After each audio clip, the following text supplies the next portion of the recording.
آپ کہتے ہیں آج اس مولوی کو بیٹھا قرآن سمجھ میں آ گیا بھائی قرآن کی آیت تو انہیں کے لیے آئی تھی، قرآن کہہ رہا ہے کہ یہ اہل بیت میں سے ہیں، نبی کی کسی بیوی کو نہیں پتا کہ بھائی وہ قرآن میں جو اہل بیت ہیں وہ مولوی صاحب آپ اپنی فکر کریں، آپ پیش کریں حدیث ثقلین پہ اسٹریمیں کیے جا رہے ہیں، ایک حدیث پیش کرنے کے آپ لوگ اہل نہیں ہیں، قابل نہیں ہیں آپ لوگ ایک حدیث پیش کر سکیں۔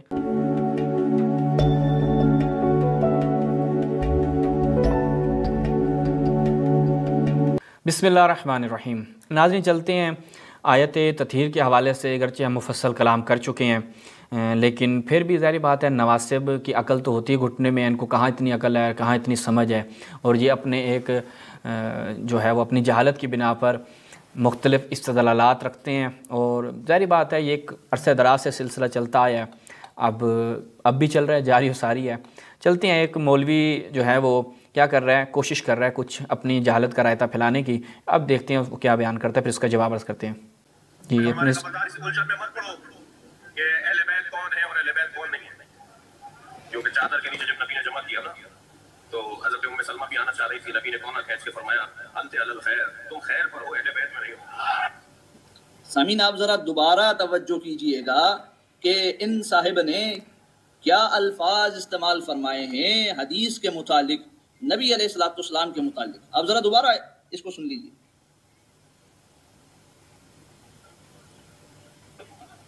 کیونکہ چادر کے نیچے جب نبی نے جمع کیا نا تو حضرت ام سلمہ بھی آنا چاہ رہی تھی، نبی نے کون کھینچ کے فرمایا انت علی الخیر، تم خیر پر ہو، اہل بیت میں نہیں ہو۔ ٹھیک ہے، یہ کہتے ہیں کہ حضرت ام سلمہ رضی اللہ تعالی عنہا جب جو ہے وہ آنا چاہ رہی تھی اس چادر کے نیچے، تو آپ علیہ الصلوۃ والسلام نے اس چادر کو کھینچ لیا اور ان سے فرمایا کہ تم خیر پر ہو پر اہل بیت میں نہیں۔ اب یہ اصل میں جواب دے رہے ہیں قبلہ مولانا شہنشاہ نقوی صاحب کو، اور بیان کر رہے ہیں کہ جناب علامہ صاحب نے جو یہ بیان کیا حضرت ام سلمہ کی ایک مشہور روایت ہے، اس کے الفاظ پہ آپ غور کریں کہ آپ خیر پر ہیں، اہل بیت میں سے نہیں ہیں۔ اب ان کا اعتراض کس چیز پر ہے؟ وہ کہتے ہیں رسول اللہ کی حدیث میں یہ الفاظ تو نہیں تھے کہ آپ اہل بیت میں سے نہیں ہیں۔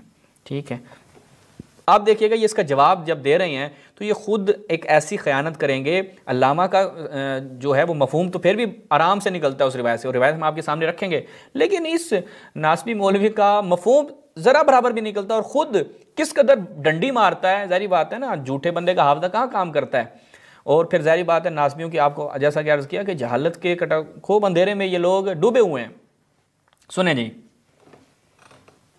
یہ حدیث ہے آپ کے سامنے، یہ حدیث ہے آپ کے سامنے، وہی حدیث اس میں کہیں آپ کو یہ الفاظ نہیں ملیں گے کہ نبی علیہ الصلوۃ والسلام نے حضرت ام سلمہ رضی اللہ تعالی عنہا سے فرمایا ہو کہ بھائی تم اہل بیت میں سے نہیں ہو۔ نبی علیہ الصلوۃ والسلام نے یہ بات حضرت ام سلمہ رضی اللہ تعالی عنہا سے فرمائی ہو، اس طرح کی کوئی حدیث نہیں، جس سے یہ بات بالکل واضح ہو جاتی ہے کہ اس ذاکر صاحب نے جھوٹ بولا ہے۔ ذاکر صاحب نے جھوٹ بولا ہے، ٹھیک ہے، ابھی روایت رکھتے ہیں آپ کے سامنے بھائی کہ کائے کا دکھ درد ہے، ابھی دور کرتے ہیں آپ کا۔ ذاکر صاحب نے جھوٹ بولا، ٹھیک ہے، تو یہ ان کے ذاکرین کا حال، یہ ان کے ذاکرین کی حالت ہے۔ آگے صفحہ نشون بدید یہ کہتے ہیں جن کے ذاکرین کی حالت ہے، بھائی تمہاری حالت تو ابھی ایک منٹ نہیں لگے گا، ابھی سامنے آنے والی ہے کہ عوام الناس کے سامنے نبی علیہ الصلوۃ والسلام کا نام لے کر آپ علیہ الصلوۃ والسلام کی حدیث پر جھوٹ بولا جا رہا ہے۔ جھوٹ بولا جا رہا ہے، بھائی روایت جب سامنے آئے گی پتہ چل جائے گا جھوٹا کون ہے۔ جی نبی نے اس طرح فرمایا، میں اب بھی یہی کہوں گا اگر کوئی شیعہ ہمیں سن رہا ہے، دیکھیں ہمیں تنقید کرنا مقصود نہیں ہے، لیکن ہم بطور اصلاح کی یہ باتیں آپ کے سامنے رکھ رہے ہیں۔ اگر آپ کہتے ہیں کہ آپ کے یہ عالم، آپ کے یہ شیعہ ذاکر سچ کہہ رہے ہیں نبی علیہ الصلوۃ والسلام کے متعلق، تو جائیں اور حدیث لے کر آئیں۔ جی ابھی حدیث رکھتے ہیں، آگے سنیں، پہلے آپ کی بھی تو سن لیں۔ حدیث لے کر آئیں جس میں یہ الفاظ ہوں کہ نبی علیہ الصلوۃ والسلام نے حضرت ام سلمہ رضی اللہ تعالی عنہا سے فرمایا کہ تم اہل بیت میں نہیں ہو۔ اب میں آپ کے سامنے حدیث رکھوں گا کہ رسول اللہ نے تفکیک کی ہے، جدائی کی ہے اہل البیت اور ازواج نبی میں، کہ آپ ازواج نبی میں سے ہیں، جو اس آیت میں اہل البیت ہیں اور جو یہ زیر قصہ ہیں ان میں آپ نہیں ہیں، آپ اہل البیت میں سے ہیں۔ حضرت ام سلمہ کو واضح بیان فرمایا، صحیح السند روایات بھی رکھتا ہوں آپ کے سامنے۔ اور میں نے دوسرا سوال یہی رکھا تھا کہ بھائی آپ لوگ نبی علیہ الصلوۃ والسلام کی گھر والیوں کو اہل بیت میں شامل نہیں مانتے، تو اس کے لیے آپ نص دیں نا۔ بھائی آپ نص دیں گے کہ وہ اہل البیت میں سے ہیں؟ آپ کو کئی بار آپ کے مولویوں کو ہم چیلنج کر چکے ہیں کہ ایک صحیح و سند روایت پیش کریں، رسول کی کسی بیوی نے، حضرت عائشہ نے، حضرت ام سلمہ نے یہ کہا کہ یہ جو آیت تطہیر ہے یہ میری شان میں نازل ہوئی ہے۔ دلیل آپ نے دینی ہے. شیعوں سے دلیل مانگ رہے ہو, بھائی ہم تو تمہاری کتابوں سے دلیل رکھ رہے ہیں کہ جتنی بھی روایات ہیں اس حوالے سے وہ سب روایات اس چیز پہ دلالت کرتی ہیں کہ بیویاں اہل بیت میں سے نہیں ہیں. اور ان کے مولویوں کو یہ کہتے ہیں جناب یہ آیت تطہیر کو ادھورا پڑھتے ہیں. ایک اور ہم نے چیلنج کیا تھا, ہم نے کہا تھا کہ بھائی ایک روایت پیش کرو, صحیح السند روایت پیش کرو کہ یہ آیت جو نازل ہوئی آیت تطہیر جو آپ کہتے ہو کہ یا نساء النبی فلاں جگہ سے شروع ہو رہی ہے یہاں تک آ رہی ہے سورہ احزاب کی 33ویں سورہ کی 33ویں آیت, یہ اس ٹکڑے کے علاوہ پوری سیاق کے ساتھ نازل ہوئی ہے. پیش کرو نا روایت, لوگوں کے سامنے رکھو کہ بھائی یہ آیت نازل ہوئی تو رسول نے فرمایا اے میری بیویوں یہ تمہارے لیے آیت نازل ہوئی ہے, یہ تمہاری شان میں, یہ تمہاری مدح میں ہے. وہ پیش کرو نا کہ انما یرید اللہ لیذھب, یہ جو آیت ہے یہ بیویوں کے لیے, ایک روایت پیش کرو. شیعوں سے تقاضا کر رہے ہو, بھائی شیعہ تو کئی روایتیں دکھا رہے ہیں, وہاں پر پنجتن پاک کو مخصوص کر دیا. بھائی قرآن کی تفسیر یہ مولوی کرے گا یا رسول اللہ کریں گے؟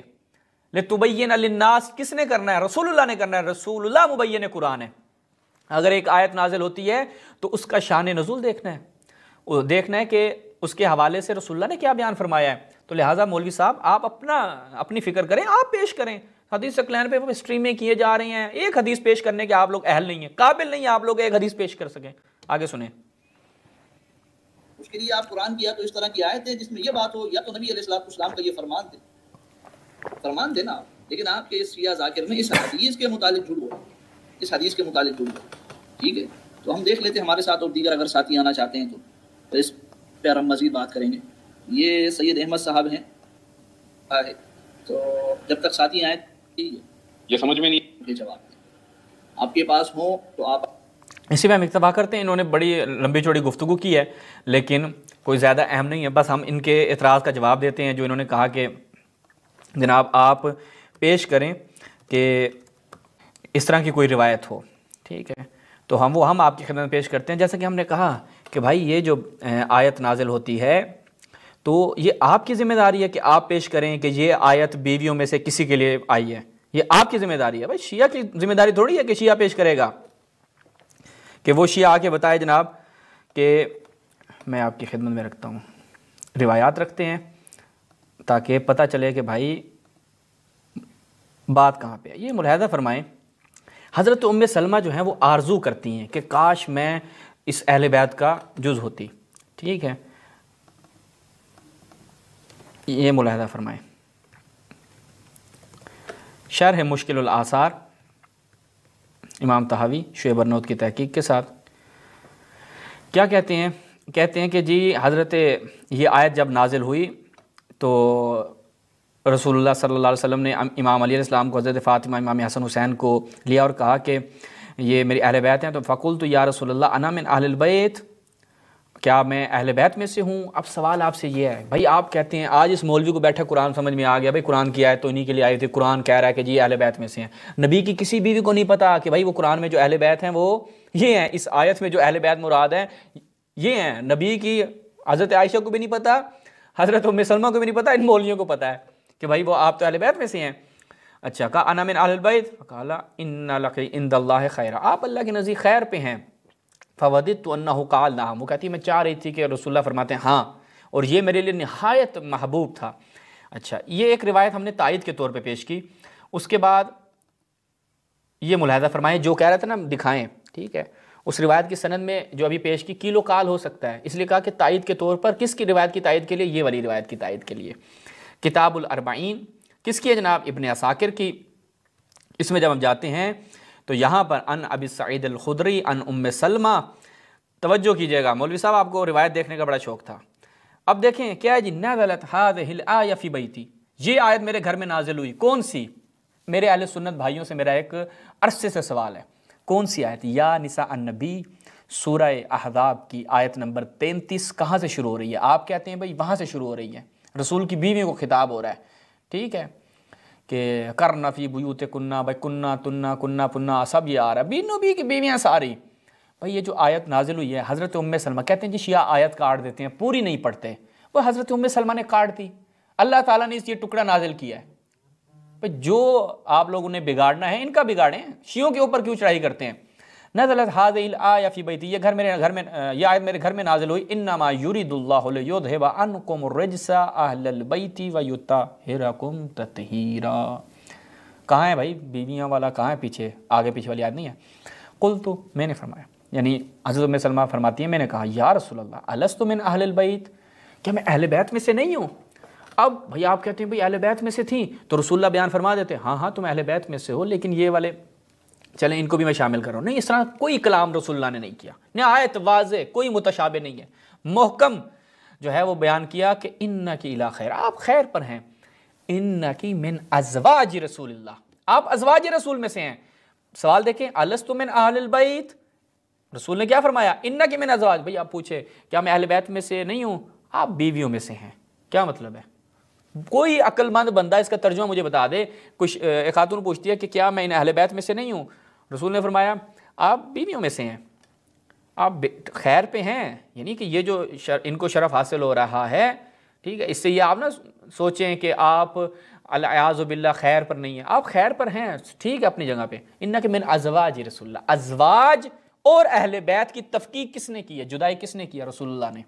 یہ جدائی کون کر رہا ہے؟ رسول اللہ۔ قالت، اور اس کے بعد کیا فرمایا حضرت ام سلمہ نے؟ وقالت و اہل البیت، اور اہل بیت کون ہے؟ حضرت ام سلمہ کی زبانی سنیں، رسول اللہ، علی، فاطمہ، حسن والحسین رضی اللہ عنہم اجمعین علیہم السلام۔ ھذا حدیث صحیح، ٹھیک ہے۔ اب مجھے بتائیں پھر آگے کی کیا کہتے ہیں؟ والآیہ، یہ جو آیت ہے کون سی؟ انما نزلت خاصہ فی ہؤلاء المذکورین، یہ انہی کے لیے نازل ہوئی ہے، یہ نازل ان کے لیے ہوئی ہے۔ یہ کہتے ہیں جو قرآن نے تو بیویوں کو کہا ہے، بھائی بیان کیا جا رہا ہے، آپ کے اپنے علماء اس چیز کو بیان کر رہے ہیں کہ یہ آیت ان پنجتن پاک کے لیے خاص طور پر نازل ہوئی ہے۔ مولوی کہتا ہے نہیں، اس لیے تو ہم نے کہا نا کہ تم لوگوں کا رسول اللہ کے دین سے کوئی تعلق نہیں ہے، کیونکہ رسول اللہ کے دین جو ہے وہ تم لوگوں نے سائڈ پہ لگایا ہوا ہے، اپنے من مرضیاں چلائی ہوئی ہیں، اپنا ذوق چلایا ہوا ہے، اپنا دماغ چلایا ہوا، بھائی قرآن میں فلاں جگہ پہ، یہ قرآن کا مبین شارع کون ہے؟ ابھی تو آپ کے اپنے علماء نے بیان کیا کہ جب ایک تفسیر رسول سے مل رہی ہے تو ہم تفسیر لیں گے، وہ تفسیر لینی ہے یا نہیں لینی؟ ابن تیمیہ وغیرہ نے علوم تفسیر میں آپ جا کے دیکھیں وہ بیان کیا اس چیز کو کہ بھائی ہم رسول اللہ کے فرمان کو دیکھیں گے کہ رسول اللہ کا فرمان یا تفسیر میں اس کے بارے میں کیا بیان کیا جا رہا ہے، نہ کہ اپنی جیب سے تفسیر کریں گے۔ حضرت ابو ہریرہ بننے کی ضرورت نہیں ہے ہر جگہ پہ نا میرے بھائی۔ تو لہٰذا یہ مولوی صاحب نے کہا تھا کہ جی ذاکر صاحب، علامہ صاحب جھوٹ بول رہے ہیں، خیانت کر رہے ہیں، خیانت تو آپ لوگ کر رہے ہیں، اپنے ساتھ بھی کر رہے ہیں، اپنے دین کے ساتھ بھی کر رہے ہیں، رسول اللہ صلی اللہ علیہ وسلم کے ساتھ بھی کر رہے ہیں، لوگوں کے ساتھ بھی کر رہے ہیں، بیچاری معصوم عوام کے ساتھ بھی کر رہے ہیں، معصوم برادران اہل سنت کے ساتھ بھی کر رہے ہیں۔ تو یہ ان مولانا کی جہالت تھی جس کے اوپر ہم نے کچھ معروضات آپ کی خدمت میں عرض کی۔ انشاءاللہ مزید بھی ان کی اور جہالتیں ہیں، اس کے اوپر آگے چل کر کلام کریں گے۔ والسلام علیکم ورحمۃ اللہ۔